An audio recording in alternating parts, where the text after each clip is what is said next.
Një vajzë e re me origjinë modeste shpëton jetën e një sipërmarrësi të fuqishëm në rrethana të jashtëzakonshme. Ky akt guximi transformon jo vetëm realitetin e saj, por zgjon edhe pyetje të thella mbi drejtësinë dhe përkatësinë shoqërore. Nga ky takim i pamundur, nis një rrugëtim të kalimi dhe transformimi, duke zbuluar sekrete që do të ndryshojnë përgjithmonë jetën e të gjithë të përfshirëve. Përpara se të dëgjoni këtë rrëfim të jashtëzakonshëm, mos harroni të regjistroheni në kanal për më shumë histori emocionuese. Në moshën 17 vjeçare, Era kishte mësuar tashmë se padukshmëria mund të ishte sa mallkim, aq edhe bekim. Vajza e një shërbyeseje që i kishte kushtuar më shumë se 2 dekada të jetës së saj kujdesit për një nga familjet më me ndikim në vend, ajo u rrit duke vëzhguar nga larg një botë që dukej se ekzistonte në një dimension paralel me të sajin. Vila në Lundër ku punonte nëna e saj, Drita, ishte një univers mermeri, kristali dhe luksi që kontrastonte brutalisht me shtëpinë e vogël me 2 dhoma në fund të pronës, ku të dyja jetonin në një thjeshtësi pothuajse asketike. Gjatë gjithë këtyre viteve, Era kishte pasur akses vizual në një stil jete që kur nuk e kishte imagjinuar të mundshëm. Pishina pafundësie që pasqyronin qiellin e Tiranës, festa madhështore me qindra të ftuar të veshur me elegancë, makina të shtrenjta që vinin e shkonin si të ishin lodra luksoze dhe një rutinë privilegjesh që dukej se nuk kishte fund. Megjithatë, realiteti i saj mbetej i kufizuar në atë hapësirë të vogël ku ndante një dhomë të ngushtë me të ëmën, ku luksi përmblidhej në një televizor të vjetër dhe ku ëndrat duhej të kalibroheshin me kujdes që të mos ktheheshin në zhgënjime të dhimbshme. Drita kishte qenë gjithmonë një grua me pak fjalë, por me një dinitet të palëkundur. Punonte me një përkushtim që i afrohej devotshmërisë, duke u ngritur para agimit dhe duke u kthyer në shtëpi vetëm kur dritat e fundit të vilës fikeshin. Kur nuk ankoi, kur nuk shfaqte hidhërim, por Era vërente në sytë e nënës një melankoli të heshtur që fliste për ëndra të shtyra dhe mundësi të humbura. Ishte sikur Drita të kishte bërë një pakt të heshtur me jetën, duke pranuar gjendjen e saj në këmbim të stabilitetit dhe mundësisë për t'i ofruar të bijës diçka që ajo vetë nuk e kishte pasur kurrë, shansin për të studiuar. Shkolla publike ku shkonte Era ndodhej pothuajse 2 orë në këmbë nga prona. Çdo ditë, ajo e bënte këtë rrugë 2 herë, duke mbajtur një çantë shpine të arnuar dhe libra të huazuar, por edhe duke mbajtur një vendosmëri që digjej si një flak e pashueshme në gjoksin e saj. Shokët e saj të klasës vinin nga realitetet të ngjashme, por pak prej tyre zotëronin të njëjtën etje për dije që e konsumonte atë. Ajo përpinte çdo faqe, përthithte çdo shpjegim të mësuesve dhe e shndërronte çdo mësim në një pjesë të mozaikut që një ditë, shpresonte, do të zbulonte rrugën drejt një jete ndryshe. Gjatë pasditeve, kur mbaronte detyrat e shtëpisë, Era zakonisht ulej në balkonin e vogël të shtëpisë së tyre dhe vëzhgonte lëvizjet në vilë. Mund të shihte Arben Kastratin, manjatin pronar të një perandorie biznesi që shtrihej në sektor të ndryshëm të ekonomisë, duke ecur në përkopshtet e mirëmbajtura me përpikëri ndërsa fliste në telefon për biznese që lëviznin miliona. Bashkëshortja e tij, Lulieta, qarkullonte buzë pishinës me shoqe po aq elegante dhe vajza e tyre, Bora, vetëm 2 vjet më e vogël se Era, priste miq në festa që dukeshin si të dala nga revistat e modës. Ajo që e bënte më shumë kurioze Erën nuk ishte saktësisht pasuria në vetvete, por natyrshmëria me të cilën ata njerëz banonin në atë bollë. Ishte sikur të kishin lindur duke e ditur se si të silleshin në darka formale, si të zgjidhnin rrobat e duhura, si të flisnin me sigurinë. Dikujt që kur nuk kishte dyshuar për vendin e tij në bollë. Ajo, nga ana tjetër, ndihej si një vëzhguese e përjetshme, dikush që studionte kodet e një universi të cilit nuk i përkiste, por që fshehurazi synonte ta kuptonte. Rastet e rralla kur i duhej të kalonte kopshtet e vilës për t'i çuar diçka nënës, Era lëvizte si një hije, duke shmangur kontaktin vizual dhe duke u përpjekur të mos tërhiqte vëmendjen. Bora dhe miqtë e saj e shihnin, natyrisht, por ishte sikur ajo të ishte pjesë e peizazhit, po aq e padukshme sa statujat që dekoronin kopshtin ose lulet që zbukuronin luletoret. Kjo padukshmëri e lëndonte, por gjithashtu i ofronte një perspektivë unike mbi atë familje që, pa e ditur, po vëzhgohej dhe studiohej vazhdimisht nga sy kurioz dhe inteligjent. Drita rrallë fliste për punëdhënësit, duke ruajtur një diskrecion profesional që i afrohej të shenjtës.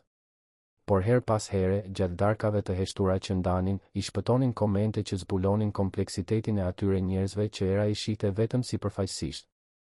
Arbeni, zbuloi ajo, nuk flinte mirë prej vitesh, i përndjekur nga vendime biznesi që kishin prekur mira punonjës. Lulieta kalonte orë të tëra në telefon me psikolog, duke u përpjekur të përballej me një ankth që pasuria nuk mund ta shëronte. Dhe Bora, me gjithë përsosmërinë e saj të dukshme, jetonte në një presion konstant për t'u përgjigjur pritshmërive të një familjeje që e maste vlerën e njerëzve sipas sukseseve dhe arritjeve të tyre. Këto zbulime i humanizonin ato figura që era i kishte ndërtuar në mendjen e saj si personazhe pothuajse mitologjik. Filloi të kuptonte se pasuria, ndonse ofronte komoditet dhe mundësi, nuk ishte një zgjidhje magjike për dilemat themelore të ekzistencës njerëzore. Edhe njerëzit e pasur vuanin, edhe ata ndiheshin të humbur, edhe ata kërkonin qëllim dhe kuptim. Diferenca ishte se betejat e tyre ndodhnin në skena të arta, ndërsa të sajat zhvilloheshin në një skenë shumë më modeste. Gjatë netëve të dimrit, kur i ftohti depërtonte përmes mureve të hollë të shtëpisë së tyre, era zakonisht fantazonte se si do të ishte të jetonte në anën tjetër të atyre mureve. Jo domosdoshmërisht për pasurinë, por për ndjenjen e përkatësisë, për mundësinë për të mos u shqetësuar për faturat bazë, për mundësinë për të fokusuar tërësisht te studimet pa pasur nevojë të ndihmonte nënën me punët e shtëpisë ose të shqetësohej për paratë e urbanit për në shkollë. Ishte një natë veçanërisht e ngrirë janari kur fati vendosi të përziente të gjitha letrat. Drita ishte sëmur me një grip të rëndë dhe kishte 3 ditë që qëndronte në shtrat, duke u dridhur nga ethet dhe kolla. Shtëpia e vogël nuk kishte ngroje dhe burimi i vetëm i nxehtësisë ishte një oxhak i improvisuar që drita e kishte ndërtuar vite më parë me tulla të vjetra. Për ta ushqyer atë, ishte e nevojshme të kërkoheshin dru në pyllin e vogël që ndodhej në kufit e pronës, ku kopshtarët zakonisht hidhnin degët e thata. Era hezitoi para se të dilte. Pylli natën nuk ishte saktësisht një vend mikpritës, dhe ema e kishte paralajmëruar gjithmonë ta shmangte atë zonë pas perëndimit të diellit. Por dëgjimi i dritës duke u kollitur dhe duke u dridhur nga i ftohti ishte e mjaftueshme që ajo të merrte një elektrik dore të vjetër, të vishte xhupin më të ngrohtë që kishte dhe të drejtohej drejt pyllit. Mirëqenia e nënës do të ishte gjithmonë prioriteti i saj absolut, pavarësisht rreziqeve që mund të përfshinte. Pylli i natës ishte një labirint hijesh dhe pëshpëritjesh. Era ecte me kujdes mes pemëve, drita e dobët e elektrikut të saj krijonte rreth dridhës në tokën e mbuluar me gjethe të thata. I ftohti depërtonte përmes xhupit të saj të hollë, por ajo mbante fokusin te misioni, të gjente dru të mjaftueshëm për ta mbajtur dritën ngrohtë gjatë natës. Çdo hap ishte i llogaritur, çdo lëvizje e qëllimshme, sepse e dinte se një pengim aty mund të rezultonte në lëndime që thjesht nuk mund t'i lejonin vetes t'i mjekonin. Heshtja e pyllit thyej vetëm nga zhurma e hapave të saj dhe nga fshfërima e gjetheve kur fladi i ftohtë lëvizte mes degëve. Era filloi të mblidhte copat e drurit më të thata, duke i grumbulluar me kujdes në krahët e saj. Ishte e përqendruar në detyrë kur një tingull krejtësisht i papritur preu qetësinë e natës, një zë i dobët, pothuajse një pëshpëritje e dëshpëruar që kërkonte ndihmë. Fillimisht mendoi se ishte imagjinata e saj, një ihon e frikrave të veta që projektoheshin në errësirë. Por tingulli u përsërit, më i qartë tani, i ngarkuar me urgjencë dhe dëshpërim. Ishte definitivisht një zë njerëzor dhe vinte nga një drejtim më i thellë në pyll, ku pemët bëheshin më të dendura dhe errësira më e padepërtueshme. Era i lëshoi drut që kishte mbledhur dhe ndoqi tingullin. Zemra i rrite shpejt, jo vetëm nga përpjekja fizike, por nga ankthi se çfarë mund të gjente. Zëri vazhdonte të thërriste për ndihmë, gjithnjë e më i dobët, sikur kushdo që ishte po humbte forcat me shpejtësi.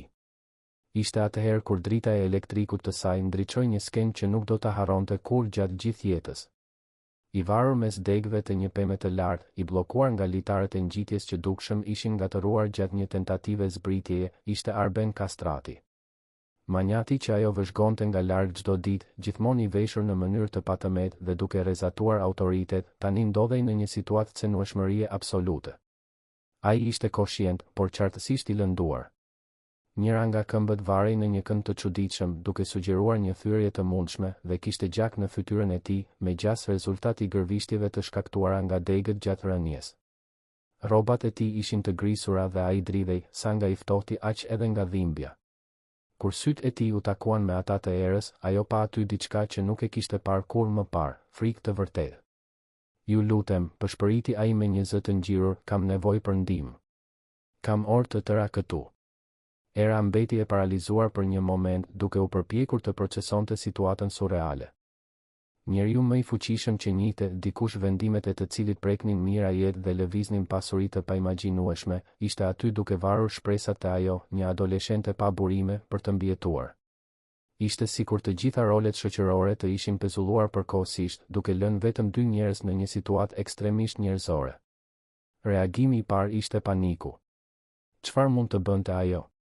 Nuk kishte pajisje shpëtimi, nuk kishte telefon celular për të thirrur ndihmë, dhe ishte shumë larg nga çdo vend ku mund të gjente asistencë shpejt. Përveç kësaj, Arbeni ishte i varur në një lartësi të konsiderueshme, dhe çdo tentativë shpëtimi e paplanifikuar mirë mund të rezultonte në një rënje që do të përkeqësonte drastikisht lëndimet e tij. Por ndërsa shqyrtonte opsionet e saj të kufizuara, Era kuptoi diçka themelore, nuk mund ta linte thjesht aty. Pavarësisht se kush ishte ai, pavarësisht distancës shoqërore që zakonisht i ndante, aty ishte një person në rrezik që kishte nevojë për ndihmë. Dhe ajo ishte, në atë moment, i vetmi person i aftë për ta ofruar atë. Po ju shoh, u përgjigj ajo, duke u përpjekur ta mbante zërin të qetë pavarësisht adrenalinës që i rrifte në vena. Do të përpiqem t'ju zbres që andej. Arbeni e vëzhgoi me një përzierje shprese dhe skepticizmi. Ishte e qartë se ai dyshonte në aftësinë e një adoleshenteje të dobët për të zgjidhur një situatë që kërkonte forcë fizike të konsiderueshme dhe njohuri teknike. Por nuk ishte në pozitë për të refuzuar ndihmën, pavarësisht se kush e ofronte. Era filloi ta vlerësonte situatën në mënyrë metodike. Pema ishte e lartë, por jo e pamundur për t'u ngjitur. Degët dukeshin mjaftueshëm rezistente për të mbajtur peshën e saj, dhe ajo kishte qenë gjithmonë e shkathët, e mësuar të ngjitej në mure dhe pemë gjatë fëmijërisë kur luante rreth pronës. Problemi kryesor do të ishte prerja e litarëve që mbanin Arbenin të bllokuar dhe pastaj ndihma për ta zbritur në mënyrë të sigurt. Ajo u kujtua se mbante gjithmonë një thikë të vogël xhepi, një trashëgimi nga babai i saj që drita ja kishte dhënë vite më parë. Ishte një mjet i thjeshtë, por me një tek të mprehtë që mund të ishte i dobishëm për të prerë litarët. Sfida do të ishte të arrinte deri te ai pa u lënduar rënd gjatë procesit. Do të ngjitem deri te ju, njoftoi ajo, duke e futur elektrikun në xhep në një mënyrë që të lejonte ende pak ndriçim. Kam një thikë që mund t'i pres këta litar. Është shumë rrezik, kundërshtoi Arbeni me dobësi. Mund të lëndohesh. Erës pothuajse i erdhi të buzëqeshte nga ironia. Aty ishte ai, i bllokuar metra mbi tokë me lëndime të dukshme, duke u shqetësuar për sigurinë e saj. Ishte një anë e Arben Kastratit që ajo nuk e kishte imagjinuar kur se ekzistonte, një njerëzi që kundërshtonte imazhin e ftohtë dhe llogaritës që gjithmonë kishte lidhur me të. Më rrezik është t'ju lë aty, u përgjigj ajo pragmatikisht, duke filluar tashmë të ngjitej. Ngjitja ishte më e vështirë nga sa e kishte parashikuar. Lëvorja e pemës ishte e ashpër dhe i priste duart në çdo lëvizje. Gishtat e saj u gjakosën shpejt dhe ajo mund të ndjente gjakun që i rrifte në kyçe. Përveç kësaj, i ftohti i bënte lëvizjet e saj më të ngadalta dhe më pak precize, dhe errësira e kufizonte rënd shikimin, duke e detyruar të besonte kryesisht te prekja. Çdo metër i pushtuar ishte një fitore e vogël, por domethënëse. Arbeni e vëzhgonte me një vëmendje që ndërthurte admirimin dhe shqetësimin, duke i ofruar fjalë inkurajimi sa herë që ajo hezitonte. Kishte diçka thellësisht surreale në atë përmbysje rolesh, punëdhënësi që varej nga vajza e shërbyeses, i fuqishmi që po shpëtohej nga e padukshmja. Kur më në fund arriti në lartësinë ku ishte bllokuar Arbeni, Era mundi ta vlerësonte më mirë situatën. Litarët ishin ngatëruar në mënyrë komplekse rreth disa degëve, duke krijuar një rrjet që do të ishte e vështirë të zgjidhej pa mjete të përshtatshme. E vetmja zgjidhje e mundshme ishte t'i priste në mënyrë strategjike, por kjo kërkonte kujdes ekstrem për të shmangur rënien e papritur të Arbenit. Do të pres një litar në herë, shpjegoi ajo, duke nxjerrë thikën nga xhepi. Ju duhet të më thoni nëse ndjeni ndonjë ndryshim në tension. Arbeni pohoi me kokë, i impresionuar nga metodika e adoleshentes. Ishte e qartë se ajo po improvizonte, por kishte një inteligjencë praktike në qasjen e saj që e qetësonte pjesërisht. Era filloi të punonte, duke prerë me kujdes çdo fije. Ishte një proces i ngadaltë dhe i përpikt, sepse çdo prerje duhej të llogaritej që të mos komprometonte stabilitetin e të gjithës. Duart e saj ishin mpirë nga i ftohti dhe dhimbja, por ajo mbante fokusin absolut të detyra. Pas asaj që u duk si një pafundësi, Arbeni më në fund u çlirua nga litarët. Era e ndihmoi të pozicionohej më mirë në degë dhe së bashku filluan zbritjen. Ishte një proces edhe më delikat se ngjitja, sepse Arbeni ishte qartësisht i lënduar dhe kishte vështirësi të lëvizte me shkaftësi. Kur më në fund prekën tokën, të dy ishin të raskapitur. Arbeni mezi qëndronte në këmbë pa mbështetje dhe Era ishte dukshëm e tronditur nga përpjekja fizike dhe emocionale e përvojës. Por ja kishin dalë. Kundër të gjitha gjasave, një adoleshente 17 vjeçare kishte shpëtuar një nga njerëzit më të fuqishëm të vendit duke përdorur vetëm guximin, inteligjencën dhe një thik të vjetër xhepi. Rrugëtimi i kthimit drejt qytetërimit ishte një provë qëndrueshmërie që testoi kufit fizik dhe emocional të të dyve. Arbeni mbështetej rënd në shpatullën e Erës, çdo hap ishte një negocim i kujdesshëm mes urgjencës për të arritur sa më shpejt në një vend të sigurt dhe nevojës për të mos përkeqësuar lëndimet e tij. Këmba e vrarë e bënte të çalonte dukshëm dhe ajo mund të ndjente se si ai luftonte për të mos treguar të gjithë shtrirjen e dhimbjes së tij. Era, nga ana e saj, zbuloi rezerva force që as nuk e dinte se i zotëronte. Pavarësisht fizikun e saj të vogël dhe delikat, arriti të mbante një pjesë të konsiderueshme të peshës së Arbenit gjatë pothuajse 2 orëve ecje në përpyll dhe pastaj nëpër rrugën e errët.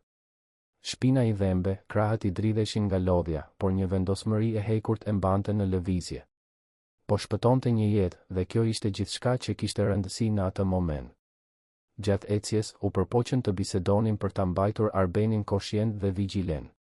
Ishte hera e parë që Era kishte një ndërveprim real me manjatin dhe zbuloi aspekte të personalitetit të tij që e habitën. Larg pompozitetit korporativ dhe formaliteteve shoqërore, Arbeni u shfaq si një person më kompleks dhe njerëzor nga sa e kishte imagjinuar ajo. Si e dite që isha aty, pyeti ai gjatë një pauze për pushim. Po mblidhja dru për nënën time, shpjegoi Era thjesht. Ajo është e sëmur dhe shtëpia jon është shumë e ftohtë. Thjeshtësia e shpjegimit u duk se e preku Arbenin thellësisht.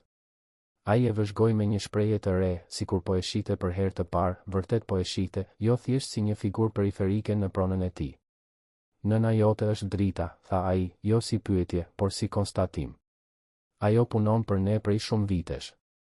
Mbi 20, konfirmoi Era, duke e ndihmuar të ngrihej për të vazhduar ecjen. Dhe ti u rrite në pronë. Në fund të pronës, e korrigjoi ajo butësisht, një dallim që Arbeni e kuptoi menjëherë. Ky dialog i vogël zbuloi shtresa të ndërgjegjes shoqërore që të dy mbanin. Arbeni mori dijeni, ndoshta për herë të parë në mënyrë konkrete, për realitetin e njerëzve që jetonin fjalë për fjalë në hijen e tij. Era, nga ana tjetër, ruajti dinjitetin e saj edhe në një situatë ku mund të ishte viktimizuar lehtësisht ose të ishte përpjekur të ngjallte mëshirë. Kur më në fund arritën në rrugën kryesore, Era u përpoq të ndalonte disa makina që kalonin. Ishte vonë natën dhe trafiku ishte i pakët, por edhe ato pak automjete që shfaqeshin dukeshin hezituese për të ndaluar. Era e kuptoi shpejt se pamja e saj, rroba të thjeshta, flokë të shpupuritur, duar të ndotura me dhe e gjak, nuk ngjallte besim të shoferët që kalonin. Nuk po ndalojnë, vërejti ajo me frustrim në rritje. Arbeni, edhe pse i lënduar dhe dukshëm i tronditur, e kuptoi menjëherë problemin. Është mënyra se si dukem, tha ai, duke parë rrobat e tij të grisura dhe të ndotura. Dhe ti nuk dukesh si dikush që ata do ta konsideronin të besueshëm. Ishte një vëzhgim i dhimbshëm, por i ndershëm. Realiteti shoqëror imponohej edhe në një situatë emergjence. Pamja kishte rëndësi, klasa shoqërore kishte rëndësi, dhe këto dallime mund të ishin fjalë për fjalë çështje jete a vdekjeje. Ishte vetëm kur arritën në një postblok policie në hyrje të Tiranës që gjetën ndihmën e nevojshme. Era ishte pothuajse duke u alivanosur nga raskapitja kur më në fund shtyu dyert e godinës, duke mbajtur ende Arbenin. Polici i shërbimit fillimisht shfaqi skepticizëm ndaj historisë që ajo tregonte, por prania e Arben Kastratit ndryshoi krejtësisht tonin e situatës. Ajo që pasoi ishte një vorbull aktiviteti. U thirrën ambulancat, u bën telefonata urgjente dhe shpejt vendi u mbush me mjek, truproja dhe asistentë. Arbeni u dërgua në spitalin më modern të kryeqytetit, ku një ekip i plot specialistësh e priste. Era, e raskapitur dhe ende në gjendje shoku, u pyet disa herë për detajet e shpëtimit. Gjatë ekzaminimeve mjekësore, Arbeni insistoi që edhe Era të vizitohej. Duart e saj ishin të lënduara rënd nga prerjet e lëvores së pemës, kishte gërvishtje në gjunjë dhe krah dhe shfaqte shenja të qarta të raskapitjes fizike. Ishte hera e parë në jetën e saj që ajo merrte trajtim mjekësor të cilësisë së parë, një ironi që nuk i shpëtoi asaj. Ndërsa priste në sallën e pritjes së spitalit, Era pati kohë ta procesonte vërtet atë që kishte ndodhur. Kishte shpëtuar jetën e Arben Kastratit. Jo për interes personal, jo për pritshmëri shpërblimi, por thjesht sepse ishte gjëja e duhur për t'u bërë. Ishte një vendim që pasqyronte vlerat që drita i kishte mësuar për gjatë viteve, dinjitetin dhe mshurinë dhe guximin moral. Raportimet e para filluan të shfaqeshin që gjatë natës. Zhdukja e Arbenit ishte vërejtur kur ai nuk ishte paraqitur në një mbledhje të rëndësishme mbrëmjen e kaluar, dhe ekipet e kërkimit ishin mobilizuar tashmë. Lajmi se ai ishte shpëtuar nga një adoleshente, vajza e një shërbyeseje, kapi menjëherë vëmendjen e mediave. Kur Arbeni rifitoi plotësisht vetdijen dhe mundi të jepte versionin e tij të fakteve, konfirmoi publikisht se ia borxonte jetën guximit dhe inteligjencës së erës. Ai përshkroi me detaje se si ajo kishte rrezikuar sigurinë e saj për ta shpëtuar, duke u ngjitur në një pemë në errësirë me vetëm një thik xhepi si mirë. Ajo nuk hezitoi, deklaroi Arbeni para gazetarëve që u mblodhen në spital. Një ere 17 vjeçare bëri diçka që shumë të rritur me përvojë do ta kishin konsideruar të pamundur. Ajo më shpëtoi. Historia u përhap si zjarri. Gazetat, televizionet dhe faqet e lajmeve mbuluan ngjarjen me entuziazëm, të magjepsur nga narrativa e fuqishme e një vajze modeste që u bë një heroin e papritur. Era, e cila kishte kaluar gjithë jetën duke qenë e padukshme, papritur u gjend në qendër të vëmendjes kombëtare. Për të, i gjithë ky ekspozim ishte i parehatshëm dhe surreal. Nuk ndihej si heroin, thjesht kishte bërë atë që çdo person i denjë do të bënte në të njëjtën situatë. Ideja se shpëtimi i një jete mund të konsiderohej jashtëzakonshëm e linte atë konfuze dhe paksa të shqetësuar. Drita, ende duke u shëruar nga gripi në shtëpi, i ndiqte lajmet me një përzierje krenarie dhe shqetësimi. Krenari për guximin dhe karakterin e vajzës, por shqetësim për pasojat e mundshme të aq shumë ekspozimi. Ajo e njihte mirë botën në të cilën punonte dhe e dinte se vëmendja e tepërt nuk ishte gjithmonë një bekim. Kur Era më në fund u kthye në shtëpi, mëngjesin tjetër, e gjeti nënën e saj zgjuar dhe duke e pritur. Drita e përqafoi me një intensitet që fliste për lehtësim, krenari dhe dashuri të pakushtëzuar. Bëre gjën e duhur, tha Drita thjesht. Gjithmonë bëj gjën e duhur, pavarësisht pasojave. Ishte një këshill që do të rezultonte profetike, sepse pasojat e këtij akti heroizmi do të ishin shumë më komplekse dhe afatgjata nga sa mund ta imagjinonte secila prej tyre në atë moment. Në ditët që pasuan, jeta e Erës u transformua plotësisht. Gazetarët shfaqeshin në pronë duke dashur ta intervistonin. Të huajt e ndalonin në rrugë për ta përgëzuar. Shkolla e saj organizoi një asamble speciale për ta nderuar. Ishte sikur ajo të ishte katapultuar nga ekzistenca e saj anonime në një lloj fame që nuk dinte si ta menaxhonte. Arbeni, ndërsa shërohej nga lëndimet, kalonte orë të tëra duke reflektuar mbi incidentin. Përvoja i kishte dhënë një perspektivë krejtësisht të re mbi jetën e tij dhe mbi njerëzit që ekzistonin në orbitën e tij pa i vënë re vërtet. Filloi të vinte në pyetje zgjedhjet që kishte bërë, politikat që kishte mbështetur dhe mënyrën se si kishte ndërtuar pasurinë e tij. Ishte fillimi i një transformimi që do të prekte jo vetëm Erën dhe Arbenin, por të gjithë dinamikën familjare dhe shoqërore që i rrethonte. Ajo që kishte filluar si një shpëtim në pyll po zbuloi si një katalizator për ndryshime shumë më të thella dhe komplekse nga sa mund të kishte parashikuar kushto. 2 javë pas incidentit, Arbeni mori një vendim që tronditi jo vetëm familjen e tij, por të gjithë shoqërinë që ndiqte zhvillimin e historisë. Në një konferencë për shtyp të mbajtur në selinë e kompanisë së tij, ai njoftoi se poftonte Erën dhe Dritën për të jetuar në vilën kryesore, jo më si shërbyese dhe vajza e shërbyeses, por si të ftuara speciale të familjes. Era më shpëtoi jetën, deklaroi Arbeni para 10 gazetarëve dhe kamerave. Ajo më mësoi diçka mbi guximin dhe njerëzin që unë e kisha harruar për gjatë viteve. Është koha që familja jonë të njohë siç duhet jo vetëm heroizmin e saj, por edhe dinjitetin dhe vlerën e njerëzve që kanë qenë pranë nesh për aq shumë kohë. Deklarata provokoi reagime intensive dhe të ndara. Një pjesë e opinionit publik e duartrokiti gjestin si një shembull mirënjohjeje dhe ndërgjegjeje shoqërore. Të tjerë e kritikuan si një qëndrim paternalist dhe sipërfaqësor, duke argumentuar se gjestet individuale nuk zgjidhnin problemet strukturore. Brenda vetë familjes Kastrati, reagimet ishin edhe më komplekse dhe të tensionuara.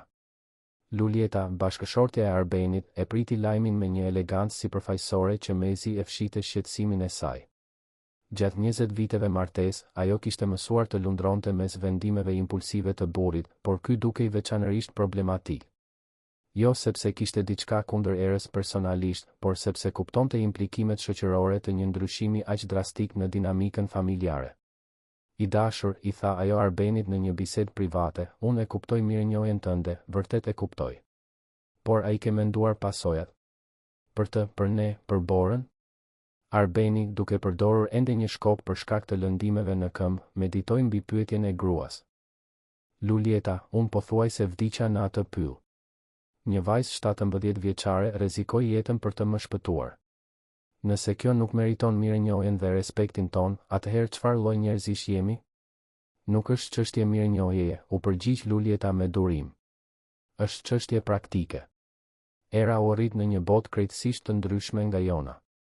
Bora u rrit në botën tonë. Vendosja e tyre në të njëjtën hapësirë mund të krijojë tensione që i dëmtojnë të dyja. Ishte një shqetësim legjitim, ndonse Lulieta nuk i shprehte plotësisht anktet e saj më të thella. E vërteta ishte se ajo kishte frikë se prania e Erës do të nxirrte në pa, për kontrast, disa karakteristika më pak të admirueshme të vajzës së saj. Bora, me gjithë privilegjet, kur nuk kishte treguar guximin, vendosmërinë apo ndërgjegjen shoqërore që Era dukej se e zotëronte natyrshëm. Bora, nga ana e saj, e priti lajmin me ndjenja thellësisht ambivalente. Në moshën 15 vjeçare, ajo ishte në një fazë të jetës ku identiteti dhe përkatësia ishin çështje qendrore. Ideja e ndarjes së shtëpisë, familjes dhe pozicionit të saj shoqëror medik që deri atëherë kishte qenë praktikisht i padukshëm, krijonte një ankth që ajo nuk dinte si ta shprehte siç duhet. Pse duhet të banoj ajo këtu? Pyeti Bora të atin gjatë një darke familjare të tensionuar. A nuk mund t'i japësh para? Ti blesh një shtëpi? Ti paguash studimet? Pse duhet të jetoj me ne? Arbeni e pa të bien me një shprehje që ndërthurte durimin dhe zhgënjimin. Bora, Era më shpëtoi jetën. Ajo është një ere e jashtëzakonshme që meriton miqsinë dhe respektin ton, jo thjesht lëmoshën ton. Por do të jetë e çuditshme, insistoi Bora. Ajo nuk i njeh miqt tan, nuk e kupton jetën ton. Do të ndihet jashtë vendit dhe ne do të ndihemi të parehatshëm. Ishte një argument që zbulonte si pasiguritë adoleshente të Borës, ashtu edhe realitetet konkrete të diferencave klasore. Nuk kishte domosdoshmërisht gabim në vëzhgimet e saj, por qasja e saj dëshmonte një perspektivë të kufizuar mbi marrëdhëniet njerëzore dhe vlerën personale. Drita reagoi ndaj ftesës me një kujdes që e habiti edhe Erën. Gjatë gjithë atyre viteve duke punuar për familjen Kastrati, ajo kishte zhvilluar një kuptim të mbret mbi kompleksitetin e marrëdhënieve mes punëdhënësve dhe punonjësve. E dinte se gjestet me qëllim të mirë mund të kishin pasoja të paparashikuara. Bia ime, i tha Drita Erës ndërsa të dyja diskutonin ofertën, mirënjohja është një gjë e bukur, por mund të jetë edhe një barë. Njerëzit mund të presin që ti të sillesh në një mënyrë të caktuar për të justifikuar bujarinë e tyre. Era ishte e ndarë. Nga njëra anë, mundësia për të jetuar në vilë përfaqësonte akses në burime edukative dhe shoqërore që mund të transformonin plotësisht të ardhmen e saj. Nga ana tjetër, ndjente instinktivisht se pranimi mund të ndërlikonte marrëdhëniet dhe të krijonte pritshmëri që nuk dinte nëse do të mund t'i përmbushte. Unë nuk kërkova për këtë, i tha ajo nënës. Thjesht bëra atë që mendoja se ishte e drejtë. Dhe ishte saktësisht për këtë arsye që ai bëri ftesën, u përgjigj Drita. Por tani ti duhet të vendosësh nëse dëshiron t'i pranosh përgjegjësitë që vijnë me këtë njohje. Gjatë një jave, Era e peshoi vendimin. Vizitoi vilën disa herë për të biseduar me Arbenin se çfarë do të thoshte saktësisht ftesa. Ai ishte i ndershëm për motivimet e tij, ndjente se incidenti në pyll kishte qenë një zgjim për të, një mundësi për të rivlerësuar prioritetet dhe vlerat e tij. Nuk po përpiqem të ndryshoj jetën tënde, shpjegoi Arbeni gjatë një prej këtyre bisedave. Po përpiqem të mësoj nga shembulli yt. Ti më tregove se guximi real nuk ka të bëjë fare me pushtetin apo paratë. Ka të bëjë me karakterin. Era e vlerësoi ndershmërinë, por gjithashtu vuri re kompleksitetin e situatës. Arbeni po projektonte mbi të cilësi pothuajse mitike, duke e trajtuar sikur të ishte një lloj guruje morale. Ishte një përgjegjësi e rëndë për një adoleshente që thjesht kishte bërë atë që konsideronte të drejtë në një situatë ekstreme. Më në fund, pas bisedave të gjata me dritën dhe shumë reflektimi personal, Era vendosi ta pranonte ftesën, por me kushte specifike. Ajo dhe Emma do të zhvendoseshin në vilë, por do të mbanin dhomat e tyre të ndara dhe një lloj pavarësie financiare. Drita do të vazhdonte të punonte, ndonse me përgjegjësi të reduktuara, dhe Era do të angazhohej të mbante notat e saj shkollore dhe të kontribuonte me punë vullnetare në komunitet.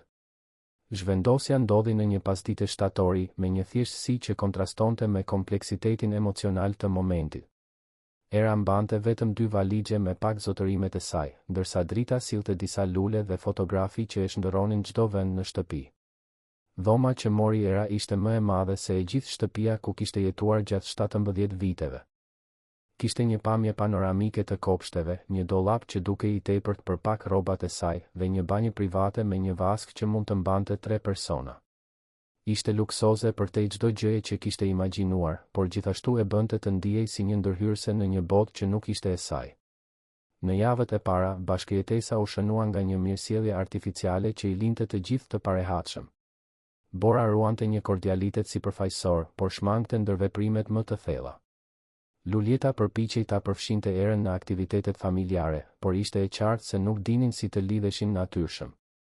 Arbeni, ende duke u shëruar nga lëndimet, i kushtonte kohë të konsiderueshme bisedave me Erën, por ndonjëherë dukej se e trajtonte më shumë si një objekt studimi sesa si një person. Tensioni real filloi kur Era hyri në shkollën private që frekuentonte Bora. Ishte një institucion elit ku studionin fëmijët e familjeve më me ndikim në rajon. Për Borën, e cila kishte ndërtuar identitetin e saj shoqëror në atë mjedis, mbërritja e Erës përfaqësonte një ndërlikim që nuk dinte si ta menaxhonte. Shokët e klasës reaguan ndaj Erës me një kuriozitet të përzier me paragjykim. Disa e shihnin si një personazh të famshëm për shkak të mbulimit mediatik të heroizmit të saj. Të tjerë e perceptonin si një ndërhyrëse që kishte fituar akses në një botë të cilës nuk i përkiste legjitimisht. Pak prej tyre e shihnin thjesht si një shoqe të re që meritonte të njihej për meritat e saj. Era, nga ana e saj, zbuloi se lundrimi në dinamikat shoqërore të një shkolle elit ishte pothuajse po aq sfidues sa ngjitja në një pemë në errësirë. Kodet e pashkruara, hierarkitë delikate dhe pritshmëritë e sjelljes ishin një gjuhë që ajo sapo kishte filluar ta mësonte. Inteligjenca dhe vendosmëria e saj e ndihmonin akademikisht, por shoqërisht ajo ndihej vazhdimisht sikur po ecte në një teren të paqëndrueshëm. Ishte fillimi i një faze që do të testonte jo vetëm aftësinë e saj për t'u përshtatur, por edhe identitetin e saj themelor dhe vlerat personale. Muajt pasues sollën një sër zbulimesh dhe tensionesh që askush nuk i kishte parashikuar. Përshtatja e Erës me realitetin e ri po rezultonte më komplekse nga sa i kishte imagjinuar kushto, veçanërisht sepse ajo refuzonte të pranonte thjesht rolin pasiv që shumë prisnin prej saj. Në vend që të përshtatej në heshtje me pozicionin e saj të ri, filloi të vinte në pyetje dhe të sfidonte aspekte të botës ku tani jetonte. Ballafaqimi i parë i madh ndodhi gjatë një darke bamirësie që familja organizonte çdo vit. Ishte një ngjarje prestigjioze ku elita e Tiranës mblidhej për të mbledhur fonde për bamirësi lokale. Era u përfshi në përgatitje për herë të parë dhe perspektiva e saj mbi organizimin i shokoi të gjithë. Nuk e kuptoj, tha ajo gjatë një mbledhjeje planifikimi. Ju do të shpenzoni pothuajse të njëjtën vlerë që synoni të mblidhni vetëm me dekorimin, cateringun dhe argëtimin. Pse nuk i dhuroni drejt për drejt parat për ata që kanë nevojë? Lulieta dhe Bora shkëmbyen vështrime të parehatshme. Kjo pyetje prekte një kontradikt themelore që ato preferonin të mos e shqyrtonin shumë afër. E dashur, shpjegoi Lulieta me durim, këto ngjarje janë të rëndësishme sepse krijojnë ndërgjegjësim. Njerëzit duhet të ndihen të përfshirë dhe të frymëzuar për të kontribuar. Por kush përfiton nga ky frymëzim, insistoi Era. Njerëzit që marrin ndihmën apo njerëzit që e ofrojnë atë? Ishte një pyetje mprehtë që zbulonte një perceptim të hollë mbi motivimet pas filantropisë së elitës. Arbeni, duke vëzhguar diskutimin, filloi të pranonte se Era po artikulonte kritika që ai vetë i kishte ndier, por kur nuk i kishte shprehur.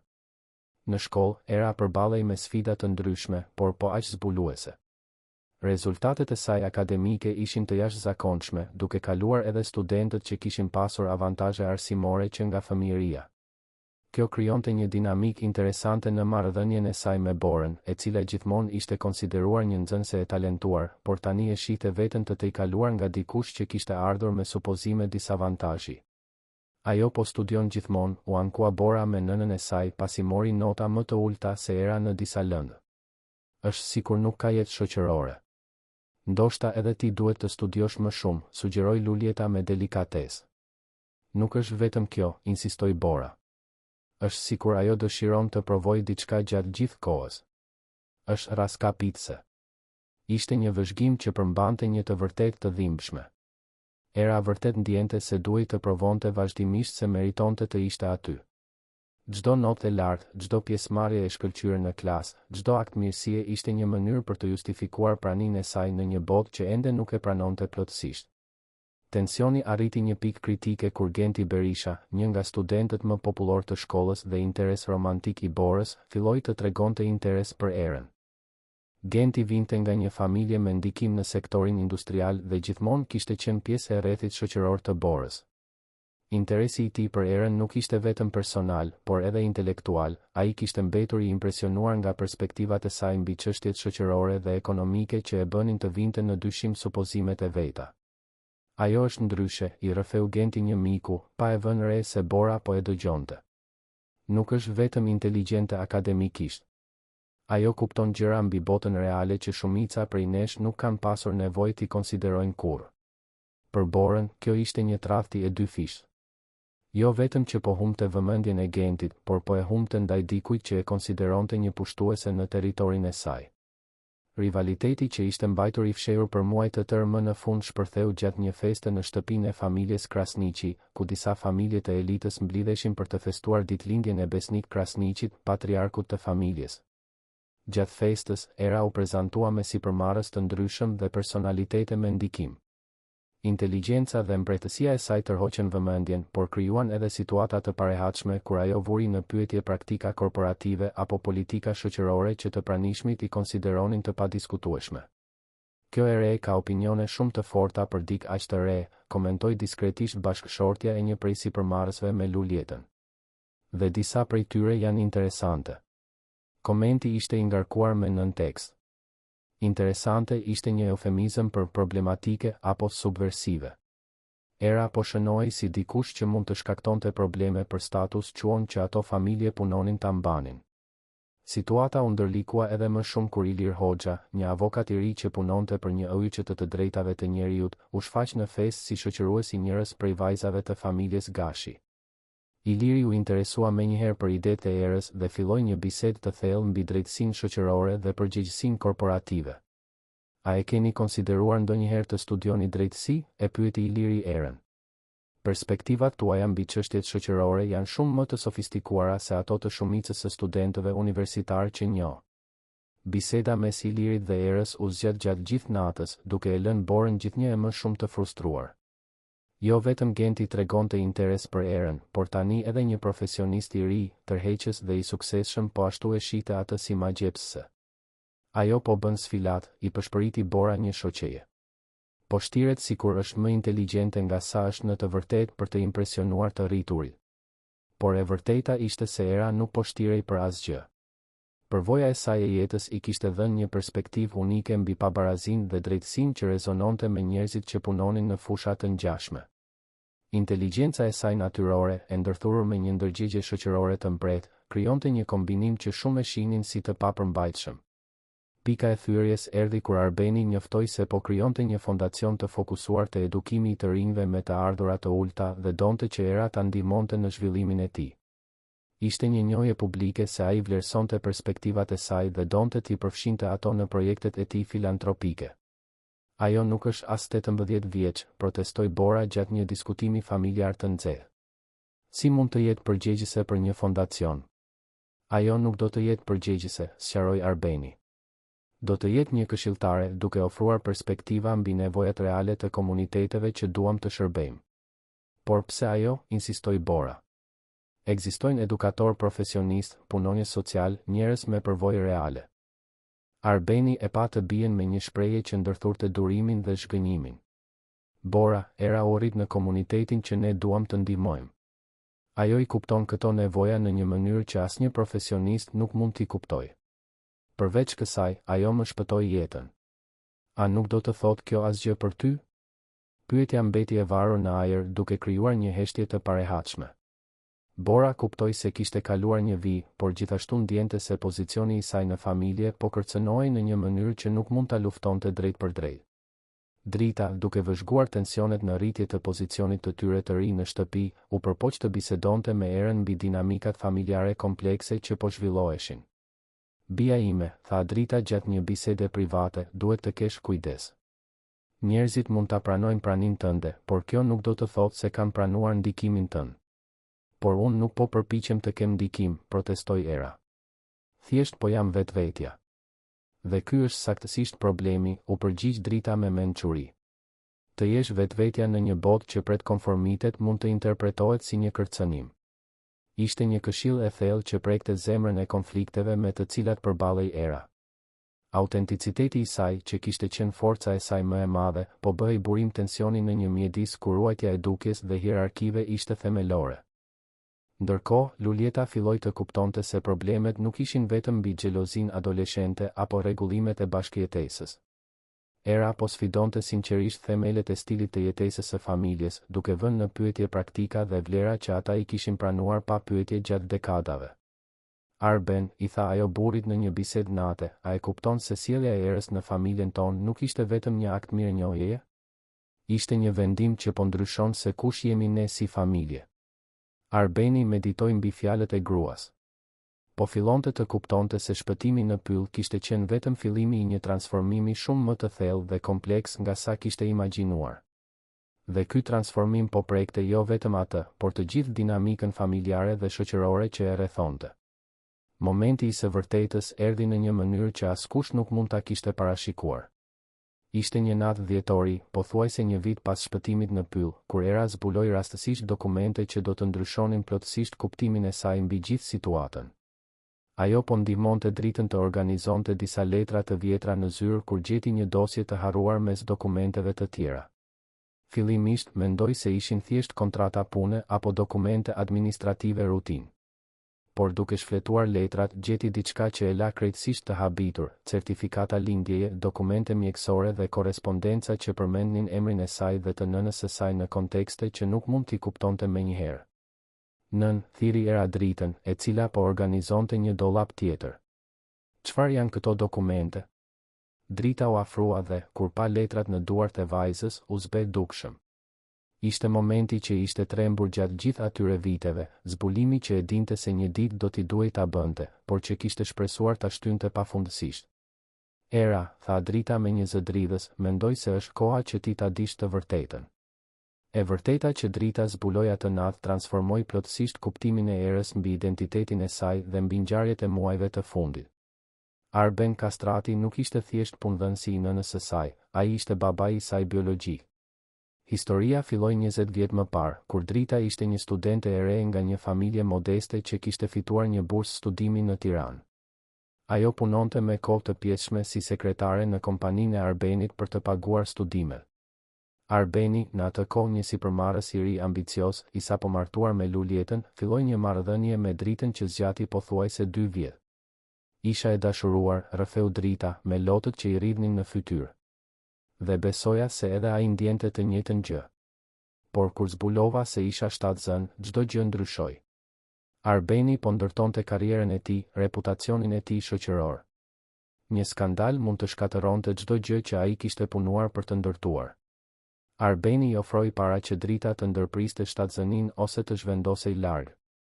Ajo refuzoi t'i bënte asnjërin, por pranoi ta mbante sekretin në këmbim të një pune të qëndrueshme në pronë dhe mbështetjes financiare diskrete për të rritur fëmijën. Ishte një marrëveshje që I lejonte Arbenit të mbante reputacionin e tij të paprekur ndërsa ofronte një formë përgjegjësie të kufizuar. Ai e dinte, përshpëriti Era, duke u përpjekur të procesonte informacionin. Gjatë gjithë këtyre viteve, ai e dinte se unë isha vajza e tij. Po, konfirmoi Drita. Ai e dinte gjithmonë. Dhe unë gjithashtu e dija se një ditë ti do ta zbuloje. Por shpresoja të ishte kur të ishe më e rritur, më e përgatitur për të kuptuar kompleksitetin e situatës. Zbulimi shpjegonte aq shumë gjëra që e kishin konfuzuar erën. Vëmendjen e veçantë që Arbeni I kishte kushtuar pas shpëtimit, insistimin e tij për ta sjellë në vil, interesin e tij për opinionet dhe perspektivat e saj. Nuk ishte vetëm mirënjohje për t'i pasur shpëtuar jetën, ishte faj për t'i pasur lënë pas dore të bien gjatë 17 viteve. Por gjithashtu shpjegonte armiqsinë e Borës dhe ankthin e Luljetës. Në një nivel intuitiv, të dyja perceptonin se prania e erës përfaqësonte më shumë se thjesht mirënjohje apo bamirësi. Përfaqësonte një sekret familjar që kërcënonte narrativën e ndërtuar me kujdes mbi familjen e tyre të përsosur. Era kaloi gjithë natën zgjuar duke procesuar implikimet e zbulimit. E gjithë jeta e saj kishte qenë një gënjeshtër. Padukshmëria e saj nuk ishte aksidentale, ishte e qëllimshme, një mënyrë për të mbajtur një sekret që mbronte reputacionin e Arbenit. Heroizmi I saj në pyll fitonte një dimension tjetër kur konsiderohej se ajo kishte shpëtuar baban e saj, pa e ditur. Mëngjesin tjetër, Era u ballafaqua drejt për drejt me Arbenin. E gjetja të në zyrë duke rishikuar dokumente biznesi dhe I vendosi letrat që kishte zbuluar mbi tavolinën e tij. Ju e dinit, tha ajo pa hyrje. Gjatë gjithë kësaj kohe, ju e dinit se unë isha vajza juaj. Arbeni ngriti syt nga dokumentet dhe pa në syt e erës një pjekuri dhe vendosmëri që e bën të zmbrapse. Ky moment kishte qenë I pashmangshëm që nga dita kur vendosi ta sillte në vil. Po, pranoi ai thjesht. Unë e kam ditur gjithmonë. Dhe pse nuk më keni thënë kurrë? Pse lejuat që unë të jetoja si një e huaj në familjen time? Arbeni u ngrit dhe eci drejt dritares, duke parë kopshtet ku kishte parë erën të rritej nga larg gjatë gjithë atyre viteve. Sepse isha një frikacak, tha ai më në fund. Sepse mbrojtja e reputacionit tim dhe e familjes sime legjitime ishte më e rëndësishme për mua se sa marrja e përgjegjësisë për ty, sepse mendova se mund ta kompensoja neglizhencën duke ofruar stabilitet nga distanca. Dhe shpëtimi, pyeti Era. A ndryshoi diçka? Arbeni u kthye për ta parë dhe ajo mundi të shihte lot në syt e tij.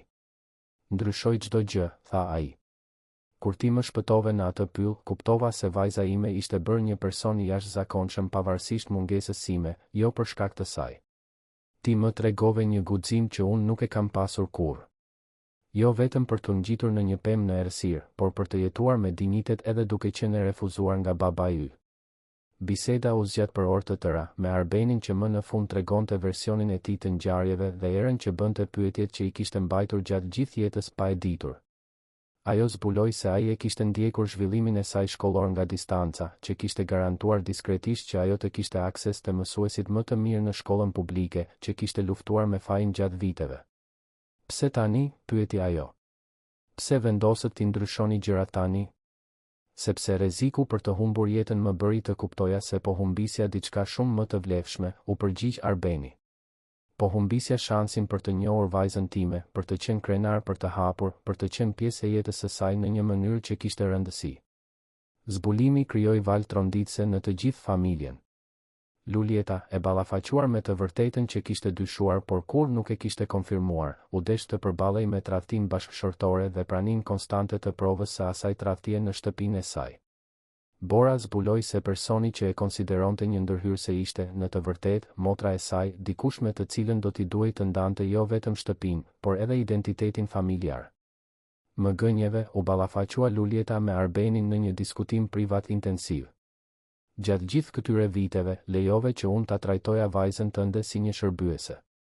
E di, pranoi Arbeni. Dhe nuk mund ta kthej këtë pas. Por mund të përpiqem të bëj gjën e duhur që këtej e tutje. Dhe çfarë është gjëja e duhur? Pyeti Luljeta me hidhërim. Të shkatërosh familjen tonë për të shpëtuar ndërgjegjen tënde? Ishte një pyetje e drejtë që nuk kishte përgjigje të lehtë. Arbeni kishte krijuar një situatë ku bërja e gjës së duhur për erën lëndonte në mënyrë të pashmangshme njerëz të tjerë që gjithashtu ishin mbajtur në padije. Bora, nga ana e saj, u desh ta riprocesonte plotësisht marrëdhënien e saj me erën. Të gjitha ndjenjat e xhelozisë dhe rivalitetit fitonin një dimension të ri kur konsideroheshin në kontekstin e motërzimit. Armiqësia e saj nuk kishte qenë e drejtuar ndaj një pushtueseje, por ndaj vetë motrës së saj. Unë nuk e dija, I tha Bora erës gjatë një bisede të vështirë por të nevojshme. Sikur ta dija që ishe motra ime. A do të ndryshonte diçka? Pyeti Era. A do të më trajtoje më mirë sepse ndajmë të njëjtin baba, apo do të më trajtoje më mirë sepse jam një person që meriton respekt pavarësisht marrëdhënies son familjare? Ishte një pyetje e thellë që e detyroi Borën të shqyrtonte motivimet dhe paragjykimet e saj. Zbulimi i marrëdhënies familjare ofronte një mundësi për të rindërtuar marrëdhënien e tyre mbi një bazë më të ndershme dhe të barabartë. Iliri, avokati i ri që ishte interesuar për erën në festë, mbeti i shokuar kur dëgjoi për zbulimin përmes thashethemeve që u përhapën shpejt në rrethet shoqërore të elitës. Perspektiva e tij mbi të gjithë situatën ndryshoi dramatikisht kur kuptoi implikimet ligjore dhe shoqërore të asaj që kishte ndodhur. Kjo ndryshon çdo gjë mbi mënyrën se si unë e kuptoj historinë tënde, i tha ai erës gjatë një takimi të rastësishëm. Ti nuk ishe thjesht një ere guximtare që shpëtoi një të huaj. Ti ishe një vajzë e neglizhuar që shpëtoi baban që e refuzoi. Zbulimi shpjegonte gjithashtu intensitetin e reagimeve të erës ndaj praktikave filantropike të familjes. Kritika e saj nuk vinte vetëm nga një perspektivë e jashtme mbi pabarazinë shoqërore, por nga një përvojë personale e të qenit e përjashtuar nga po ato vlera që familja shpallte se i mbronte publikisht. Drita, nga ana e saj, u desh të përballej me pasojat e dekadave të sekretit. Disa njerëz e kritikuan për të pasur mbajtur erën në errësirë gjatë aq shumë kohe, të tjerë e përgëzuan për të pasur mbrojtur të bien nga një e vërtetë që mund të kishte qenë edhe më e dhimbshme gjatë fëmijërisë.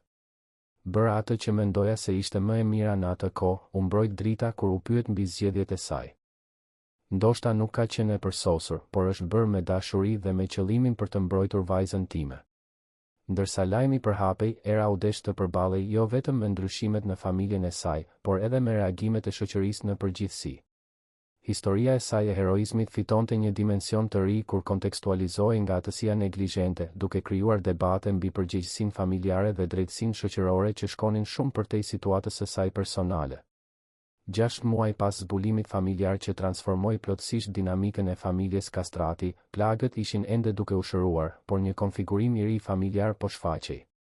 Era, tani zyrtarisht e njohur si vajza e Arbenit, kishte marrë një vendim surprizë që dëshmonte pjekurinë dhe parimet e saj të palkundura. Në vend që të pranonte thjesht pozicionin e saj në familje dhe të shijonte privilegjet që kjo do të sillte, Era vendosi ta përdorte platformën e saj të re për të krijuar ndryshime reale dhe afatgjata. Me mbështetjen e Ilirit, i cili ishte bërë jo vetëm një interes romantik, por edhe një partner intelektual, ajo zhvilloi një projekt ambicios që ndërthurte drejtësinë shoqërore me përgjegjësinë korporative. Fondacioni Era Kastrati nuk ishte thjesht një organizatë bamirësie tradicionale. Ishte një iniciativë që kërkonte të transformonte në mënyrë strukturore kushtet që krijonin pabarazinë, duke ofruar jo vetëm asistencë, por mundësi zhvillimi të qëndrueshëm për komunitetet e cenueshme. Arbeni investoi rënd në projekt, duke parë në të një mënyrë për të bërë paqe jo vetëm me erën, por me të kaluarën e tij të neglizhencës shoqërore. Nuk dua vetëm të marr mundësi që më janë mohuar, shpjegoi Era gjatë prezantimit zyrtar të fondacionit. Dua të garantoj që fëmijët e tjerë të mos kalojnë përmes të njëjtave sfida që u përballa unë, jo për bamirësi, por për të drejtë. Projekti tërhoqi vëmendjen kombëtare, jo vetëm për fushëveprimin e tij ambicios, por për historinë personale që e frymëzoi. Era ishte bërë një figurë publike e respektuar, një udhëheqëse e re që fliste me autoritet mbi pabarazinë shoqërore sepse e kishte jetuar atë realitet në lëkurën e saj. Bora u vonua për të gjetur vendin e saj në këtë konfigurim të ri familjar. Gjatë muajve, luftoi me ndjenja faji për t'i pasur trajtuar keq motrën e saj dhe me pasigurim mbi rolin e saj në familje. Ishte përmes bisedave të ndershme me Erën dhe me ndihmën e terapisë familjare që mundi të fillonte të rindërtonte identitetin e saj. Isha e frikësuar, i rrëfeu Bora Erës gjatë një prej bisedave që i afruan vërtet. Frikë se ti do të ishe më e mirë se unë në çdo gjë, frikë se babi do të donte më shumë, frikë se do të humbisja vendin tim. Ti nuk do ta humbisje kur vendin tënd, u përgjigj Era me sinqeritet. Por ndoshta mund të krijonim një vend ku të dyja të mund të ekzistonim autentikisht. Kjo bisedë shënoi fillimin e një motërzimi real mes tyre. Bora filloi të përfshihej në projektet e fondacionit, duke zbuluar se kishte talent për mobilizimin shoqëror dhe organizimin e ngjarjeve. Përvoja e saj duke lundruar në rrethet e elitës u zbulua e vlefshme për të siguruar mbështetje dhe financim për iniciativat e Erës. Lulieta u përball me sfidat e veta për të pranuar realitetin e ri. Tradhtia e Arbenit dhe prania konstante e erës si kujtesë e asaj tradhtie krijuan një tension që u desh kohë të zgjidhej. Megjithatë, gradualisht, ajo filloi ta shihte erën jo si simbol të pabesisë së burrit, por si një të re të jashtëzakonshme që meritonte dashuri dhe pranim pavarësisht rrethanave të lindjes së saj. Ti nuk je përgjegjëse për gabimet e babait tënd, i tha Luljeta erës në një bisedë që shënoi një pajtim të rëndësishëm. Dhe unë nuk mund të të ndëshkoj ty për vendime që janë marrë para se ti të lindje. Ky pranim lejoi që familja të zhvillonte një dinamik më të shëndetshme dhe të ndershme. Luljeta u bë një mentore për erën në çështjet e mirësjelljes shoqërore dhe lundrimit në elitë, ndërsa era i ofroi Luljetës perspektiva mbi përgjegjësinë shoqërore që transformuan qasjen e saj ndaj filantropisë. Arbeni, nga ana e tij, u desh të mësonte të ishte baba i një të reje të rritur, të pavarur dhe të vendosur. Nuk mund të merrte thjesht një rol atëror tradicional medik që ishte rritur patë dhe që kishte dëshmuar tashmë autonomi dhe gjykim moral të jashtëzakonshëm. Humba 17 vjet, i rrëfeu Arbeni dritës gjatë një bisede të vështirë por të nevojshme. Nuk mund ta kthej atë kohë, por mund të përpiqem të mbështes atë që ajo është bërë. Drita, më në fund e lirë nga bara e mbajtjes vetëm të sekretit, gjeti paqe në zgjidhjen e situatës. Pa erën të lulëzonte në mënyra që kur nuk i kishte imagjinuar të mundshme, por gjithashtu krenohej duke ditur se kishte rritur një vajzë me vlera të forta që nuk u korruptuan kur u ballafaquan me pasurinë dhe privilegjin.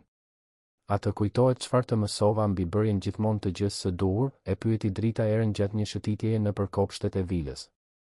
Gjithmonë bëj gjën e duhur, pavarësisht pasojave, recitoi era. E ke mësuar mirë, buzëqeshi Drita.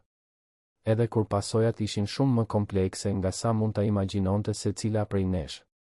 Iliri u bë një prani konstante në jetën e erës, duke ofruar jo vetëm mbështetje romantike, por edhe bashkëpunim profesional. Përvoja e tij në të drejtat e njeriut plotësonte në mënyrë të përsosur pasionin e erës për drejtësinë shoqërore. Së bashku, zhvilluan programe inovative që fondacioni i zbatoi me sukses të madh. Ti ndryshove perspektivën time mbi atë që është e mundshme, i tha Iliri erës gjatë një prej projekteve të tyre të përbashkëta. Ti më tregove se transformimi shoqëror real kërkon jo vetëm indinjat, por edhe shpresë praktike. Genti Berisha, i cili ishte interesuar fillimisht për erën, u bë një mik i respektueshëm pasi kuptoi seriozitetin e marrëdhënies së saj me Ilirin. Admirimi i tij për të vazhdoi, por evoluoi në një respekt të thellë për arritjet dhe karakterin e saj.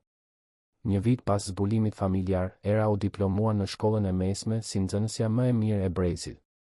Fjalimi i saj mbi transformimin e fatkeqësisë në mundësi dhe mbi rëndësinë e njohjes së njerëzisë son të përbashkët pavarësisht klasës shoqërore, u shpërnda gjerësisht dhe u bë viral në rrjetet sociale. Mësova se heroizmi nuk ndodh vetëm në momente dramatike krize, i tha ajo audiencës. Heroizmi real ndodh çdo ditë, kur zgjedhim të shohim dhe të veprojmë mbi padrejtësitë që mund t'i injoronim lehtësisht, kur zgjedhim të ndërtojmë ura në vend të mureve, kur zgjedhim të përdorim privilegjet tona për të ngritur të tjerët në vend të vetëm vetes son. Fondacioni u rrit në mënyrë eksponenciale, duke zbatuar programe në 10 komunitete dhe duke u bërë model për organizata të ngjashme. Era u pranua në disa universitete prestigjioze me bursa të plota, duke vendosur të studionte drejtësi dhe politikë shoqërore për të zgjeruar edhe më shumë ndikimin e saj. Gjatë festës së maturës, të mbajtur në kopshtet e vilës Kastrati, i gjithë rrugëtimi që nga shpëtimi në pyll deri në atë moment dukej pothuajse surreal. Era, e veshur me një fustan elegant por të thjeshtë, qarkullonte mes të ftuarve që përfshinin që nga banorët e komunitetit të saj origjinal deri te figurat me ndikim të shoqërisë. Arbeni e vëzhgonte të bien me një krenari të përzier me melankoli. Krenari për atë që ajo ishte bërë, melankoli për kohën e humbur që nuk mund ta kthente kurrë. Ajo u bë çdo gjë që unë nuk qesh kurrë, komentoi ai me dritën gjatë festës. Ajo u bë çdo gjë që gjithmonë kishte potencialin për të qenë, e korrigjoi Drita butësisht. Ti ofrove mundësitë, por karakteri i saj erdhi nga një vend tjetër. Ndërsa nata rodhi, era reflektoi mbi rrugëtimin e jashtëzakonshëm që jeta e saj kishte marrë. Kishte filluar si një ere e padukshme që thjesht kishte bërë atë që konsideronte të drejtë në një situatë emergjence. Kjo zgjedhje morale e thjesht kishte nxitur një sër zbulimesh dhe transformimesh që prekën jo vetëm jetën e saj, por jetët e të gjithëve rreth saj.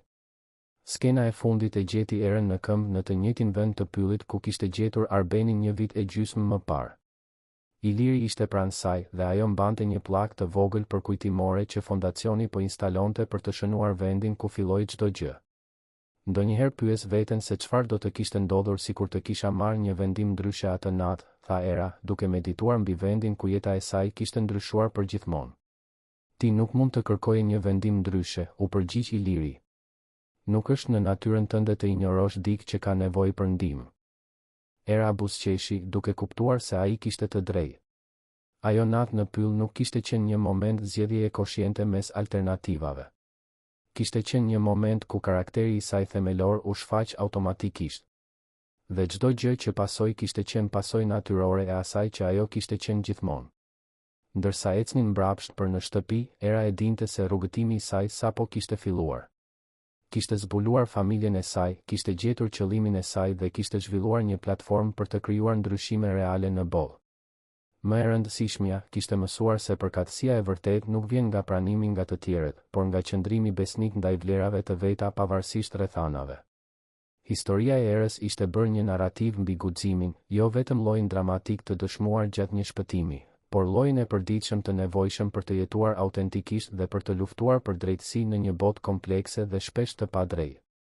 5 vjet kaluan që nga ajo natë transformuese në pyll dhe ndikimi i zgjedhjeve të Erës vazhdonte të zgjerohej si valët në një liçen të qetë. Ereja që një ditë kishte qenë e padukshme tani ishte gati të diplomohej në drejtësi nga universiteti më prestigjioz i vendit, por edukimi i saj i vërtet kishte ndodhur shumë para se të shkelte në ndonjë sallë leksionesh formale. Fondacioni Era Kastrati ishte bërë një nga organizatat shoqërore më të respektuara dhe efikase në Shqipëri. Me Ilirin si drejtor ligjor dhe Borën që menaxhonte marrëdhëniet me publikun dhe mbledhjen e fondeve, iniciativat e saj kishin transformuar jetën e më shumë se 10.000 të rinjve në situatë cenueshmërie. Nuk ishte vetëm çështje numrash, por jetësh vërtet të transformuara, ëndrash që u bën realitet, familjesh që gjetën shpresë aty ku më parë kishte vetëm dorëzim. Drita, tani me një pozicion zyrtar si këshilltare e fondacionit, përdorte përvojën e saj të jetës për të orientuar nënat që përballeshin me sfida të ngjashme me ato që ajo kishte të i kaluar dekada më parë. Mençuria e saj e heshtur dhe dinjiteti i saj i palëkundur u bën shtylla themelore të organizatës. Ajo kishte gjetur një qëllim që shkonte përtej thjesht mbijetesës dhe rritjes së vajzës në rrethana të vështira. Ndonjëherë i shoh të gjitha këto dhe mezi mund ta besoj, i rrëfeu drita Erës gjatë një prej drekave të tyre javore. Jo vetëm në atë që t'i arrite, por në atë që e gjithë familja jon u bë. Arbeni ishte transformuar në një mënyrë që i habiste edhe ata që e njihnin prej dekadash. Si përmarrësi llogaritës që prioritizonte fitimet mbi njerëzit kishte evoluar në një udhëheqës korporativ që shite përgjegjësinë shoqërore jo si detyrim, por si mundësi. Kompanitë e tij zbatuan politika pune që u bën model për të gjithë sektorin, duke ofruar paga dinjitoze, programe edukative për punonjësit dhe familjet e tyre dhe investim konsistent në zhvillimin komunitar. Gjatë një interviste për një revistë biznesi, Arbeni reflektoi mbi transformimin e tij. Vajza ime më mësoi se suksesi i vërtet nuk matet me atë që grumbullojmë, por me atë që krijojmë për të tjerët. Më u deshëm 50 vjet për të mësuar një mësim që ajo dukej se e kuptonte instinktivisht në moshën 17 vjeçare. Lulieta kishte gjetur rrugën e saj të shpengimit përmes punës shoqërore. Fillimisht e motivuar nga nevoja për të mbështetur fondacionin e Erës, zbuloi një pasion të vërtet për avokatin në çështjet e shëndetit mendor. Përvoja e saj personale duke u përballur me ankthin dhe burimet që pozicioni i saj shoqëror i siguronte krijuan një kombinim të fuqishëm për të ndihmuar gra të tjera që përballeshin me sfida të ngjashme. Unë kalova vite duke jetuar një jetë që dukej e përsosur nga jashtë, por ishte e zbrazët nga brenda, pranoi Lulieta gjatë një prej ngjarjeve të fondacionit. Era më tregoi se autenticiteti është më i vlefshëm se dukja dhe se cenueshmëria mund të jetë një formë force. Bora ishte pjekur ndjeshëm, duke transformuar përvojën e saj fillestare të xhelozisë dhe pasigurisë në një kuptim të thellë mbi privilegjin dhe përgjegjësinë. Në moshën 20 vjeçare, ajo shuhej në universitet jo vetëm akademikisht, por si udhëheqëse studentore në çështjet e drejtësisë shoqërore. Misia e saj me Erën kishte evoluar në një partneritet të vërtetë, ku secila plotësonte aftësitë e tjetrës.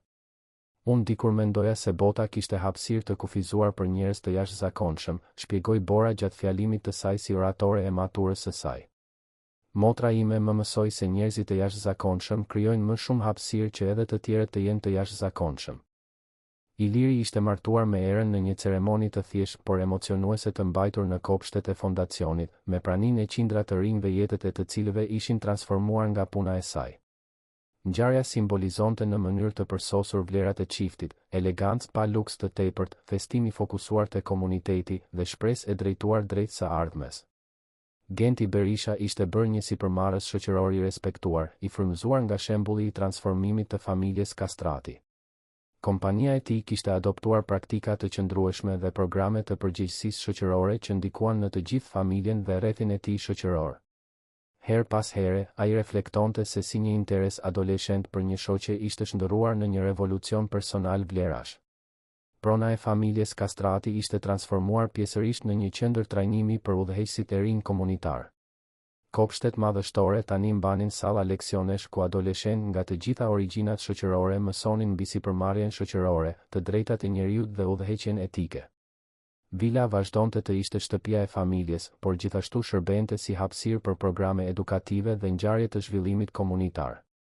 Vendi në pyll ku Era kishte gjetur Arbenin u ruajt dhe u transformua në një memorial të vogël jo për incidentin në vetvete, por për vlerat që ai përfaqësonte, guximin moral dhe mshurinë në veprim, dhe aftësinë njerëzore për të transformuar momentet e krizës në mundësi rritjeje.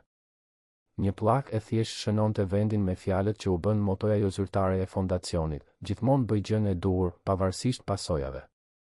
Gjatë ceremonisë së diplomimit të Erës në drejtësi, i gjithë rrugëtimi që nga ajo natë ngrirë në pyll deri në atë moment festimi dukej simultanisht surreal dhe i pashmangshëm. Ajo ishte pranuar në programe pasuniversitare në universitetet më të mira të botës, por kishte vendosur t'i vazhdonte studimet në Shqipëri, duke u fokusuar në të drejtën kushtetuese dhe politikat publike. Vendi im është këtu, shpjegoi ajo vendimin e saj. Jo sepse nuk kam ambicie globale, por sepse këtu mund të bëj ndryshimin më konkret dhe afatgjallë. Teza e saj e diplomimit mbi përgjegjësinë shoqërore të kompanive familjare dhe rolin e filantropisë në transformimin strukturor, u botua dhe u bë lexim i detyrueshëm në kurset e të drejtës tregtare në disa universitete. Nuk ishte vetëm punë akademike, por reflektim i thellë bazuar në përvojën e jetuar mbi se si pasuria dhe pushteti mund të përdoren për të krijuar ndryshim shoqëror pozitiv. Drita kishte ruajtur me kujdes të gjitha prerjet e gazetave mbi të bien përgjatë viteve, që nga lajmet e para mbi shpëtimin heroik deri te shkrimet e fundit mbi diplomimin dhe planet e ardhshme të Erës. Gjatë një pasditeje organizimi, të dyja shfletuan së bashku këtë arkiv të improvizuar kujtimesh. A të kujtohet kur më the se kisha bërë gjën e duhur në pyll, pyeti Era, duke ekzaminuar një foto të vjetër gazete. Më kujtohet, u përgjigj Drita. Dhe vazhdoi ta besoj këtë. Por ai dije pasojat që do të vinin? Drita buzëqeshi me mençurinë e dikujt që kishte jetuar mjaftueshëm për të kuptuar paparashikueshmërinë e jetës. Bija ime, bërja e gjës së duhur kur nuk ka garanci mbi pasojat. Por gjithmonë ka garancinë se ti do të mund të jetosh në paqe me veten tënde. Arbeni, duke vëzhguar bisedën nga larg, reflektoi mbi se si marrëdhënia e tij me pasojat kishte ndryshuar. Gjatë dekadave, kishte marrë vendime bazuar në rezultate të parashikueshme dhe të kontrollueshme. Marrëdhënia me Dritën, mohimi i Erës, zgjedhjet e biznesit të dyshimta, çdo gjë kishte qenë e llogaritur për të minimizuar rreziqet personale dhe për të maksimizuar fitimet. U deshëm pothuajse 50 vjet dhe një përvojë e rrezikut të humbjes së jetës për të kuptuar se disa nga vendimet më të mira janë ato të marra pa llogari, bazuar thjesht në bërjen e asaj që është e drejtë. Festimi i fundit i madh ndodhi në përvjetorin e 5 të fondacionit, një ngjarje që mblodhi jo vetëm familjen dhe miqtë e ngushtë, por qindra të rinj trajektoret e të cilëve ishin transformuar nga programet e organizatës. Ishte një natë historisht të ndara, arritjesh të festuara dhe ëndrash të rinovuara për të ardhmen.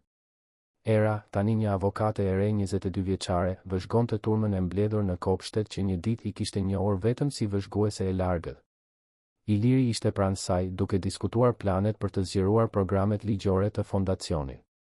Bora qarkullonte mes të ftuarve, duke dokumentuar histori për raportin vjetor që ishte bërë një botim I pritur nga organizatat shoqërore në të gjithë vendin. Arbeni dhe Lulieta, tani vërtet të bashkuar jo vetëm nga martesa por nga qëllimi I përbashkët, prisnin të ftuarit me një mikpritje që pasqyronte gëzim të sinqert në festimin e arritjeve të tjerëve. Drita, e veshur me elegancë por duke ruajtur thjeshtësinë e saj karakteristike, bisedonte me nënat fëmijët e të cilave merrnin pjesë në programe, duke ofruar llojin e mençurisë që vjen vetëm nga përvoja e jetuar. Gjatë fjalimit të saj në festim, Era reflektoi mbi rrugëtimin që kishte transformuar jo vetëm jetën e saj, por konceptin themelor të familjes, përgjegjësisë dhe përkatësisë për të gjithë të përfshirët. Kur isha fëmijë, zakonisht e shija këtë shtëpi nga larg dhe imagjinoja se si do të ishte të bëja pjesë në të, tha Era, zëri i saj i qartë projektohej mbi turmën e heshtur. Kur nuk e imagjinova se të bëje pjesë në të do të thoshte ta transformoje atë plotësisht. Mësova se përkatësia e vërtet nuk vjen nga pranimi në hapësira që ekzistojnë tashmë, por nga krijimi i hapësirave ku të gjithë mund të përkasin autentikisht. Ajo bëri një pauzë, sytë e saj gjetën fytyrat familjare të familjes së saj, secila duke përfaqësuar një rrugëtim unik rritjeje dhe shpengimi. Nëna ime më mësoi se gjithmonë duhet të bëjmë gjën e duhur, pavarësisht pasojave. Babai im më mësoi se kur nuk është tepër vonë për të zgjedhur një rrugë tjetër. Motra ime më mësoi se rivaliteti mund të transformohet në partneritet kur zgjedhim të rritemi bashkë në vend që të konkurrojmë. Dhe të gjithë ju, ajo gestikuloi drejt audiencës, më mësuat se transformimi real ndodh kur zgjedhim të shohim mundësi aty ku të tjerët shohin vetëm probleme. Iliri i shtrëngoi dorën diskretisht, një gest që nuk i shpëtoi dritës, e cila buzëqeshi me kënaqësinë e të parit të bien e saj të rrethuar nga dashuria dhe qëllimi. Arbeni, me lot në sy, kuptoi më në fund se mirënjohja që ndjente për Erën shkonte shumë përtej faktit që ajo i kishte shpëtuar jetën në atë pyll. Ajo kishte shpëtuar shpirtin e tij, familjen e tij dhe kuptimin e tij themelor mbi atë që vërtet ka rëndësi në jetë. Ajo që filloi si një akt instinktiv dhe mshurie në një natë të ftohtë u bë një rrjet transformimi që vazhdon të zgjerohet, vazhdoi Era. Dhe kjo më mëson se çdo zgjedhje që bëjmë për të ndihmuar dikë, sado e vogël që të duket, ka potencialin të krijojë valë ndryshimi që shkojnë shumë përtej asaj që mund të imagjinojmë. Bora, duke vëzhguar motrën të fliste me aq elokuencë dhe mençuri, ndjeu një përzierje krenarie dhe admirimi që zëvendësoi plotësisht ndjenjat e xhelosisë që një ditë kishte ushqyer. Ajo kishte mësuar se të kesh një motër të jashtëzakonshme nuk i paksonte cilësitë e saj, por e frymëzonte të zhvillonte potencialin e saj unik. Genti, i pranishëm në festim me familjen e tij që tani përfshinte 2 fëmijë të birësuar nga një prej komuniteteve të trajtuara nga fondacioni, reflektoi se si ai interes adoleshent për Erën ishte bërë një miqësi e respektueshme dhe një ndikim transformues në jetën e tij. Ndërsa nata përparonte dhe të ftuarit ndanin historitë e tyre të transformimit, u bë e qartë se ndikimi i punës së fondacionit të i kalonte statistikat apo raportet. Kishte krijuar një komunitet njerëzish të angazhuar për ndryshim shoqëror të qëndrueshëm dhe drejtësi, një rrjet marrëdhëniesh bazuar në vlerat e përbashkëta të dinjitetit njerëzor dhe mundësisë së barabartë. Drita, duke vëzhguar çdo gjë rreth saj, e dinte se vendimi i saj për të mbajtur sekretin gjatë aq shumë viteve kishte qenë i bazuar në dashurinë dhe dëshirën për të mbrojtur Erën. Tani, duke parë gruan e fortë dhe të mençur në të cilën vajza e saj ishte bërë, kuptonte se e vërteta, sado e dhimbshme mund të ishte fillimisht, gjithmonë ofron bazën më solide për të ndërtuar marrëdhënie autentike dhe afatgjata. Fundi i historisë. Të dashur dëgjues, shpresojmë që historia e Erës t'ju ketë prekur thellësisht. Ky rrugëtim i jashtëzakonshëm i një të reje guximtare që zbuloi se shpëtimi i një jete mund të transformojë shumë më tepër nga sa imagjinojmë, na kujton se çdo akt mirësie mund të nxjisë ndryshime të paimagjinueshme. Për të vazhduar të zbuloni histori po aq emocionuese mbi tejkalimin, familjen dhe transformimin, mos harroni të regjistroheni në kanalin ton. Lini pëlqimin tuaj nëse kjo narrativ ju frymëzoi dhe komentoni cilën pjesë të rrugëtimit të Erës ju mbeti më shumë në mendje. Çdo ditë sjellim rrëfime unike që eksplorojnë bukurinë dhe kompleksitetin e marrëdhënieve njerëzore. Shihemi në komente dhe ju presim në historinë tonë të ardhshme.